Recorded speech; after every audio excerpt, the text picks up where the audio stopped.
Okay, good morning and welcome to Yeshiva YouTube, just Daf It. Daf Yomi Shir. We're learning Maseches Kesubos, Daf Chaf Tet, number 29. We're starting a new parak, Elunaros, arguably one of the most famous prakim in all of Shas, especially if you've been to Yeshiva or really from Yeshiva. Usually, most yeshivas will learn Daf Beis, they'll go to Daf Test, they'll finish the first parak, and then they'll go to Elunaros. So it's a special parak. Why is it so special? I don't know, but if you enjoy it, so maybe you could understand why yeshivas really like this parak so much. If you don't seem to enjoy it, or don't enjoy it more than any other prakim, then you can go to your local rabbi and ask him, why is it? Why are yeshivas learning naros? You have to decide yourself. But anyway, we have a great shir, as usual, for you today. Let's start the parak. Try to do 2 shiurim today and 2 shiurim tomorrow because Shabbos and Tisha B'Av, you can't really learn Torah. I could learn on Shabbos, but I take off from Motzei Shabbos, and Motzei Shabbos anyway is Tisha B'Av. Let's get started. Chav Ten Amud Aleph. The Mishnah says, Elu Naro Sheish Lahem Knas. One of the halachas in the Torah is that if you're ma'anis, if you rape a woman who's a nara, according to this Mishnah, you're a nara, meaning she's 12 years old and she brought two pubic hairs. However, she's less than 6 months after that happened. I mean, she's not 12 years and 6 months. She's between 12 years and 12 years and 6 months. That 6-month period is called naras. Once that 6-month period comes, she's already called a bogeres, and we'll discuss later what the din of a bogeres is in terms of the knas. But at least by nara, if she's a young lady and you rape her, so you have to give 50 kesef, 50 silver coins, probably whatever currency you're dealing with, whatever country you're in. That's what I would assume. To the father, you have to give it to her father. If the father's not alive, we'll discuss maybe later in the parak who the money goes to. In certain circumstances, the money actually goes to the girl herself. But if there is a father, usually the money will go to the father. We're going to discuss in Ian with Ben Sia, we're going to discuss why it goes to the father and what is the purpose of this knas. It's a penalty. A knas is usually a fine. Is it just a fine or is it something greater? We'll talk about that in Ian Ben Sia. Let's get started. These are the following naros that get a knas. Habal and Zeres, as opposed to a Mishnah later on in the parak which says certain naros are not entitled to a knas. They don't get the 50 silver coins. Also, just to mention, one of the halachas is that when you rape an Aram Rasa, the halacha is technically supposed to marry her also. You have to marry her. And you can't be megarish her. You serve in the Torah. So it's pretty bad. I mean, it's not a good idea to rape a Jewish girl. You have to stay married to her unless you really like this girl. She's 12 years old. I don't know if you really can tell what she's going to look like when she's older. Not a good idea. You have to stay married to this girl the rest of your life. So I think that's more of a punishment itself than the 50 coins. Elu naros yesh lahen knas. These are the naros that get a knas habal mamzeres on the scene of al kusis. Now, notice all these cases in the Mishnah are isurim. We'll see in a second why the Mishnah discusses that. You rape a mamzeres, a girl who's a mamzeres. She's born illegitimately. Val and Nesina, we discussed Kesubos Nesina are from the Zion Umos, from the Canaanim, the original people that lived in Eretz Israel, the Palestinians. Val Kusis, and someone who's a kusis, machlokas in the Gemara, in other places, whether kusis are considered gerim or not. Apparently, our Mishnah considers them Jews. Geri emesim. Bala giores. Val shuya al shivcha shniftu v'shniskayru v'nishtachru puzas minos shalosh shanam yom echad. If you rape a girl who's a captive, or she was converted, or she's a maidservant, and she became Jewish, either she was freed, or she was megayer, or she became a full Yisraelis below the age of 3 years old, because if it was after the age of 3 years old, we assume they were already, when they were non-Jews, they already mafkir themselves, they're promiscuous to non-Jews, and therefore they're not psulim. One of the halachas of an Ara, she has to be a psula, she has to be a virgin. If she's not a virgin, halakha is, so if they convert less than 3 years old, even if they were violated before that, we said at the age of 3, their psulim regenerate. So therefore, they would be considered a psula. Abal achoso. This is more severe. You have relations with your sister. Abal achos aviv, your father's sister. Abal achos ima, your mother's sister. Abal achos ishto, your wife's sister. Abal ishas achiv, your brother's wife. Abal ishas achi aviv, your father's brother's wife. Another way of saying your aunt. Abal nida, And a woman who's in nida, yesh lahem knas, even though you did isurim over here, which are chayve kares, right? You have kares for these things. You're still chayve a knas. Afav shehem be kares, aim have misas based in. Like we said, even though they get kares, there's no misas based in, because if there was misas based in, we're going to learn about then kim leb the rabbah. I mean, you can't get two formal punishments. So to be killed by based in.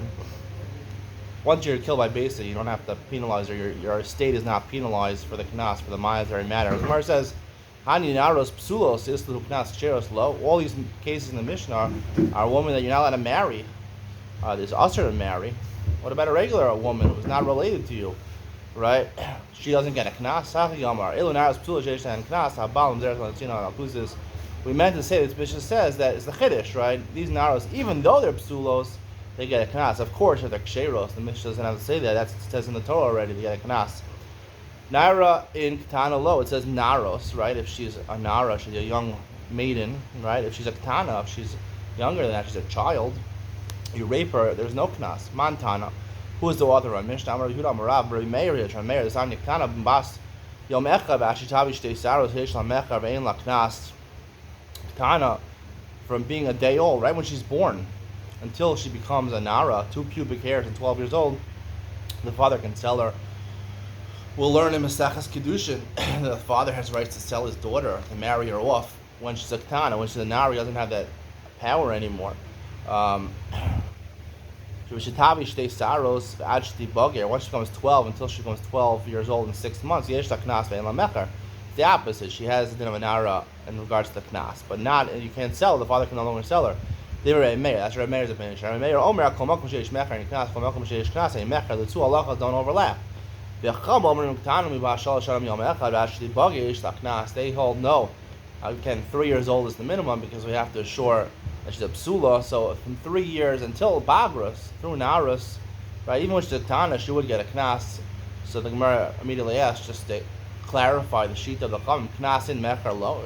The father can't sell his daughter as a ketana. So the Gemara says, "Ema af," the top of Chav Ten Amud Beis, "af knas v'makom mecher," right? Of course, the father could sell her until she's a nara. The discussion, could she sell her after she's a nara? According to the Chachamim, that's a different discussion. But definitely, she gets a knas v'makom mecher. He's allowed to sell her while she's a ketana. And according to the Chachamim, she also gets a knas when she's a ketana, as long as she's above 3 years old. So our Mishnah, who says nara is exclusively not ketana, is the opinion of Rabbi Meir. So the Gemara asks, in general, our Mishnah, how do you make knas in it? They get a knas, all the ladies in the Mishnah. Amai ikri kan lo siali isha. One of the requirements of ones when you pay the knas is that you have to marry her.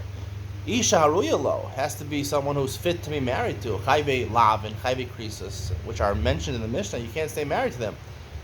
Basin forces you to get divorced. Amai shlakish nara nara hanara. It says the word nara 3 times in the Torah. Chad in the parsha. Chad gufe. One time is to tell you that we're referring to a nara, like Rabbi Meir. The repetition of nara 2 more times is to tell you that even though technically, normally he has to marry her, but even in the case where she can't marry her, because she's chayvi lavin or chayvi krisos, still the knas applies. Rav Papa Amar, a different makar, psulos habisulos. It says the word psula 3 times. Again, one is necessary to tell you that she has to be psula. That's one of the halachas of the knas of a nara, the penalty for raping. She has to be a psula. She has to be a virgin. And the other 2 mentionings is, one is to include chayve lav, and one is to include chayve krisos. Rav Papa, who's the second opinion, why didn't he say nara? My time lakish. Why didn't he say learn that from the extraneous naros? He needs those extra drashas to teach Abaye's teaching. Amar Abaye Balel Mesa. Let's say he raped a nara, and then she died before he had the ability to pay the knas. Patri, he doesn't have to pay the money. She never does something Lavi nara. He has to give the father the nara. Lavi nara, Lavi Mason, the father of a dead person. At that point, she's dead. His daughter's dead, so you don't have to give the father the knas. Reish Lakish, my time will Papa. Why didn't that Papa from Psula? We boil Shav. He needs Psula for something else. The Sanya Kesubos Kumara Psulos. Right, this is talking about when you're mafata someone, if you seduce a woman who's a nara, right? You don't rape her, you just convince her to be with you, right? It's seducing, right? Usually they don't have the mental wherewithal to refuse that at that point. You're taking advantage of her. You also have to pay 50 shekel. However, there's different dinim we'll learn at the end of the parak between onus and mafata. But in that parsha is Kesef Yishkol Kamor Absulos, which is where we learn the 50 Kesef. How do you know it's 50 Kesef? Kamor Absulos, Sheizek Kamor Absulos, Kamor Absulos Kazeh. Right? The fact that it says Mor Absulos, which is basically another way of saying Ksuba, right? We learn from that it compares Mafata to Mor Absulos.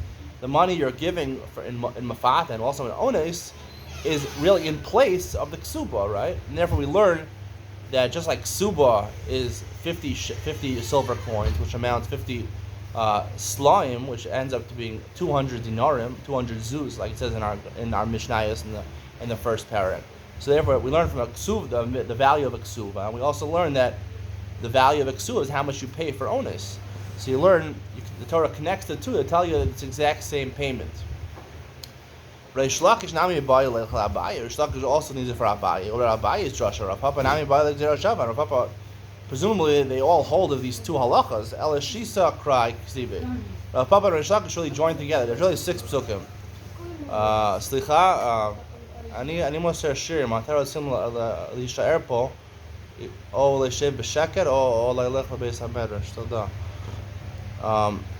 So the Gemara says, you have 6 psukim. She's a krai ksivi, nara, hanara, psulos. So you have 6 psukim. Trei legufayu. 2 are, one is to tell me she's been nara, one to tell me she has to be a virgin. Again, everyone holds about Abaye. You don't give to the father a mesa. And also the Gdera Shava to tell me the value of a ksuba.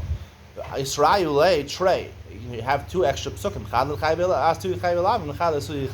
One is to include chayv elavin, like our Mishnah says, they get a knas, and also chayv elavin get a knas. Lafuke mahaitana. Why Reish Lakish and Rav Papa are really explaining our Mishnah?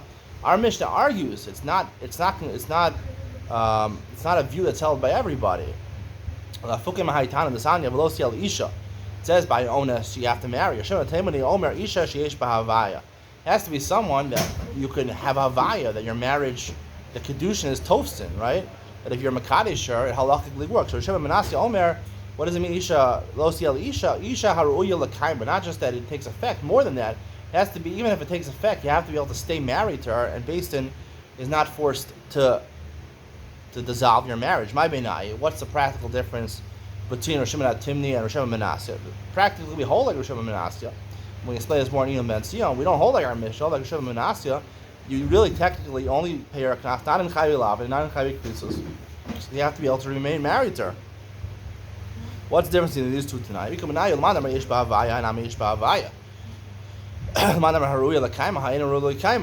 Sorry, my bad. The difference is the first case in our Mishnah, where she's a chayv elavin, mamzeres in Nesina, he's married to a mamzeres, an illegitimate woman, or Nesina, he rapes one of these. Right? He could. The kedushin is tofsin according to the Rabbanan chayv elavin. According to Rav Shimon ben Asya, you have to be able to stay married to her. And based on when chayv elavin, they force you to get divorced. According to Rabbi Akiva, will hold, not like the Rabbanan, that even Chayv Elav and Kedusha is not tosin. My benai, what's the practical difference between Rosh Hashanah Timni and Rosh Hashanah Menasya? Ikabenayu Alman Kohen Gadol, which is a different type of lav. Because Rabbi Simai, the son of Rabbi Simai, Omer Min Hakol Oser Rabbi Akiva Mamzerin, Chutz Ma'alman Kohen Gadol, Sharei Amar Torah Likach V'Lichal Chilun Oser Ba'Inok Oser Mamzerin. According to Rabbi Akiva, even though normally Chayv Elavin, there's no Tzitzis Kedushin, and normally learn because there's a lack of Tzitzis Kedushin, and therefore, if you're with that woman, you have a child, it causes a mamzer. Rabbi Akiva agrees normally by a regular Chayv Elavin, but one of the Kohen Gadol, when it's an Isra for a Kohen Gadol or for a Kohen, so there it says Chilulin, that if they have a child, it becomes a Chalal, and to exclude, it doesn't become a mamzer, so therefore Rabbi Akiva would hold there would be Tzitzis Kedushin by one of the Kohen Gadol. However, obviously, Beis Din is forced to dissolve that marriage. So that would be the practical difference in Shimon Nasya and Shimon Timni.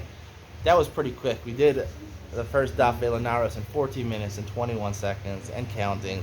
Unbelievable. Stay tuned for Ian with Ben Sion. We're going to discuss what is the purpose of this kanas. What is, in practicality, what is it really servicing? Stay tuned. You want to hear that coming up next.